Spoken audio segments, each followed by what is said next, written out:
ආතතිය පවා සමානයි. T ආතතියක තමයි මේ තන්තු දෙකම ලක් කරලා තිබිලා තියෙන්නේ. හැබැයි හදිසියෙම එක තන්තුවක ආතතිය වෙනස් කරනවා.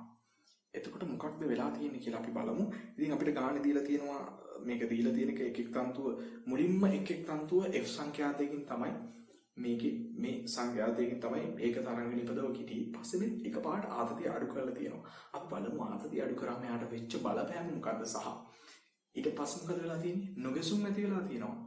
නොගැසුම් ඇති වෙන්නේ ඇයි? සංඛ්‍යාත වෙනසක් වෙච්ච නිසා. එහෙනම් ආතතිය අඩු වුණාම සංඛ්‍යාතය අඩු වෙලා හෝ වැඩි වෙලා. ඒක නිසා සංඛ්‍යාත වෙනසක් ඇති වුණා මේ තරංග මේ කම්පි දෙකේ ඇති වෙච්ච තරංග දෙක අතර. ඒක නිසා තමයි අන්න අර කියන නොගැසුම් ඇති වුනේ. සංඛ්‍යාතය අඩු වෙන්න පුළුවන්ද වැඩි වෙන්න පුළුවන්ද මේ ආතතිය අඩු කරා? ගිහිල්ලා බලමු. මෙන්න මෙහෙමයි. අපි දන්නවා මේ ප්‍රසිද්ධ සමීකරණ. ඉතින් මේකෙන් මේ අපිට අදාළ නැහැ. මොකද මෙයාව අදාළ නැත්තේ එහා නියතයි අවස්ථාවද කියනවා. මෙයාම අපිට අදාළයි. මෙයාගේ සමානුපාතිකය. ඉතින් අනුලෝම සමානුපාතික වන ප්‍රවේගය සංඛ්‍යාතයට. අපි එතනින් තියලා ඒක අංක 1 කියලා දාගෙන ප්‍රවේගයට සමීකරණය ලියලා ගත්තම මොකද අපිට මෙයාත් එක්ක දැන් අපිට මේ ගැළපීම ගන්න ඕන. මේ කරන එක ඇයි කරන්න කියන එක පැහැදිලි වෙන මම ඉස්සර කරන්නේ අපිට ගැළපීම ගන්න ඕන ආතතිය සහ සංඛ්‍යාතය අතර. අපිට මෙතෙන්ට ආවේ ප්‍රවේගය සහ සංඛ්‍යාතය. අපිට මෙතෙන්ට ආතතිය හඳන්න ඕන. අපි ප්‍රවේගය ලියනවා ආතතියෙන් පස්සේ දෙන්න එකතු කරනවා. ඉතින් ප්‍රවේගය ආතතියෙන් ලියුවා. ආතතියෙන් ලියුවා මේ උඩ තියෙන්නේ ආතතිය තන්තුවේ මෙයාට තියෙන්නේ ඒකක දිගක ස්කන්ධය. නියතයි. යාගෙන අපිට අදාළත්වයක් නැහැ. ආයෙත් මෙතෙන්ට සමානුපාතික දැම්මම ප්‍රවේගය සමානුපාතික වෙනවා. මේ ආතතිය වර්ගමූලෙට එක දෙක. මෙතනත් ප්‍රවේගය ඒක නිසා මේ දෙන්න වෙන වෙනම මෙහෙම සමානුපාතික වෙනවා නම් ඒ සමානුපාතික ලකුණ අනිත් පැත්ත දෙන්න අපි අරගෙන ලියනවා මේ කතාව දෙක මේක නිසා මොකද ප්‍රවේගය අනුලෝම සමානුපාතිකයි මෙතන සංඛ්‍යාතයේ විතර මෙතන ප්‍රවේගය අනුලෝම සමානුපාතිකයි ආතතිය වර්ගමූලයට. ඉතින් මේ දෙක මාරන් ලියුවට පස්සේ මෙන්න මෙහෙමයි. දැන් මේක තමයි අපිට වැදගත් වෙන සම්බන්ධය. ඊට පස්සේ කොහොමද මෙතනින් යන්නේ? දැන් බලන්න මේක තමයි පළවෙනි අවස්ථාවේ සංඛ්‍යාතය. එතකොට තිබ්බේ ආතතිය T. දැන් මොකද වුනේ? ආතතිය මෙන්න මෙච්චරක් ගාණක් එනකන් වැඩි අඩු කරා. මෙච්චරක් ගාණකින් නෙමෙයි මෙච්චරක් වෙනකන් අඩු කරා. එතකොට දැන් තියෙනවා ඇත්ත කීයද? තියෙන්නේ මෙයානේ. තියෙන්නේ මෙයා.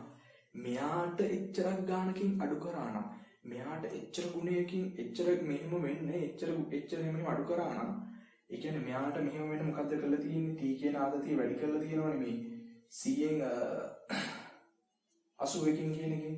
ඒකනේ මේ වෙලා තියෙන්නේ. ඉතින් මේ පැත්ත 100න් 81කින් වැඩි කරා නම් මෙයත් 100න් 81කින් වැඩි කරන්න ඕනනේ මේ සමානුපාතිකෙන් නිසා මේ අනුලෝම සමානුපාතිකෙන් නිසා. එතකොට හැබැයි මේක තිබ්බේ වර්ගමූලයේ ඇතුළේනේ. එතකොට මේක කොහොමද මෙයාට බලපෑවි? මෙයාගේ වර්ගමූලය ගත්තම මෙන්න මේ කියන කතාවේ වර්ගමූලය 0.9යි. ඊටමත් හොඳින් සුළු වෙනවා. ඉතින් එතකොට මෙයාට මේක බලපාලා තියෙන්නේ අරයට අරක ආතතියට අරක බලපෑවේ අරමයි. කෙලින්ම මෙහෙම බලපෑවා. හැබැයි මෙයාට ඒක බලපෑවේ කොහොමද? මෙයා අනුලෝම සමානුපාතික වෙන්නේ ආතතියට නෙමෙයි ආතතිය වර්ගමූලයට. එයාට බලපාපු එකේ වර්ගමූලයෙන් තමයි මෙයාට බලපාන්නේ. එයාට බලපෑවේ මෙහෙමනම් මෙයාට බලපාන්නේ යාගේ වර්ගමූලයෙන්.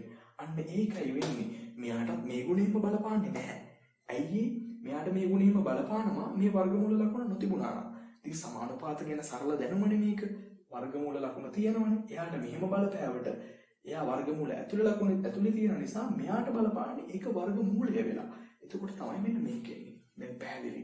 එතකොට මෙයාට බලපෑවනම් මේක දැන් දෙවැනි අවස්ථාවේ සංඛ්‍යාතය අපිට ලියන්න පුළුවන් මෙයාගෙන් වැඩි කළා. ඉතාලමත් සරලව. එතකොට සංඛ්‍යාතය මොකද්ද වෙන්නේ? මම දැන් පටන් ගනිද්දි ප්‍රශ්නයක් කියව සංඛ්‍යාතය වැඩි වෙලාද අඩු වෙලාද? සංඛ්‍යාතය අඩු වෙලා. මේක කරද්දි සංඛ්‍යාතය අඩු වෙලා. ආතතිය අඩු වෙද්දි සංඛ්‍යාතය අඩු වෙලා. ඒකට හේතුව ආතතිය සහ සංඛ්‍යාතය අතර තියෙන අනුලෝම සමානුපාතිකත්වය. ඉතින් මේ වගේ සම්බන්ධ ඔබ දැනගෙන ඉන්න ඕන බහුවර්ණ ප්‍රකාශයට. ඉතාලමත් කෙලෙම පිළිතුරු ලබන්න අපි ඉගෙන සාකච්ඡා කරමු මේකෙන් පස්සේ. ඉතින් මෙතෙන්ට යාගේ ආදේශ කරනවා. ඉතින් මොකක්ද වෙලා තියෙන්නේ දැන්? ඇති වෙනවා නොගසුම් ඇති වෙන්නේ වැඩිකින් අඩු කරා මේ සංඛ්‍යාතය තමයි නොගසුම් සංඛ්‍යාතය. එහෙම සමාන කරා දෙකට සුළු කරාම අපිට හර්ට්ස් 50 කියන එක තමයි පස්වෙනි ලැබෙනවා. ඉතින් දැන් මේක මොන පියවරද කටු වැඩ කොලේ ලියන්න ඕන? ඔබ මේ පිළිබඳව හොඳට අධ්‍යයනය කරා නම් අතරම මට හිතෙන්නේ ඔබ කටු වැඩ කොලේ ලිවිය යුතු තිබ්බේ මෙන්න මේ පෙළිය පමණයි කියන එක මට හිතෙනවා. ඒට හේතුව ඔබ හොඳින් මේ වගේ ගණන් අනන්තවත් මීට පෙර අපිට හමු වුණා.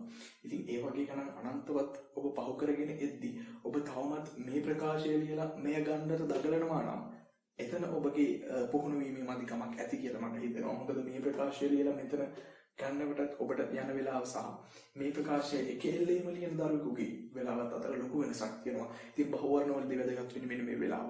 අනිත් එක තමයි ඔබට මේ ප්‍රකාශය එක එල්ලේ ලියන්න බැරි නම් මේ ප්‍රකාශයවත් එක එල්ලේ ලියා ගන්නට පුළුවන් වුණා නම් ඔබ දිනුවෙන් පවතිනවා. නමුත් මෙතනින් තවමත් ආරම්භ කරනවා නම් ඔබ තවත් ගොඩක් මහන්සි වෙ යුතුයි කියලා මට හිතෙන්නේ. ඉතින් නිවැරදි පිළිතුර වෙන්නේ සංඛ්‍යාතය 50 Hz පිළිතුරු අංක 1.